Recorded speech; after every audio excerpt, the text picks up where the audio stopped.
மதுரை திருப்பரங்குன்றத்தில் கார்த்திகை மாத திருத்தேரோட்டம் கோலாகலம். ஏராளமான பக்தர்கள் சுவாமி தரிசனம் செய்தனர். அறுபடை வீடுகளில் முதல் படை வீடான திருப்பரங்குன்றம் அருள்மிகு சுப்பிரமணிய சுவாமி திருக்கோவிலில் கார்த்திகை தீப திருவிழாக்களின் முக்கிய நிகழ்ச்சியான கார்த்திகை தேரோட்டம் இன்றைய தினம் காலை சிறப்பாக நடைபெற்றது. திருப்பரங்குன்றம் முருகன் திருக்கோவிலில் கொண்டாடப்படும் விழாக்களில் பிரசித்தி பெற்றது கார்த்திகை தீப திருவிழாவாகும். 10 நாட்கள் நடைபெறும் இந்த திருவிழாவானது கடந்த 25ஆம் தேதி கொடியேற்றத்துடன் துவங்கியது. விழாவினை முன்னிட்டு முருகன் தெய்வயானையுடன் தங்க சப்பரத்திலும் மாலையில் பல்வேறு வாகனங்களிலும் முருகப்பெருமான் எழுந்தருள பக்தர்களுக்கு அருள்பாலித்தார். திருவிழாவின் முக்கிய நிகழ்ச்சியாக நேற்றைய தினம் இரவு முருகப்பெருமானுக்கு பட்டாபிஷேகம் சிறப்பாக நடைபெற்றது.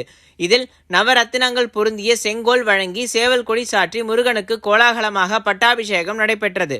இதில் ஆயிரக்கணக்கான பக்தர்கள் கலந்து கொண்டு அருளாசி பெற்றனர். தொடர்ந்து இன்றைய தினம் காலையில் உற்சவர் முருகப்பெருமான் தேவயானையுடன் சிறப்பு அபிஷேகம் அலங்காரம் நடைபெற்று 16 கால் மண்டபம் அருகே உள்ள சிறிய சட்டத்தேரில் எழுந்தருளினார். அங்கு ஏராளமான பக்தர்கள் தேரை வடம் பிடித்து இழுக்க தேரானது ரதவீதிகளில் வலம் வந்தது.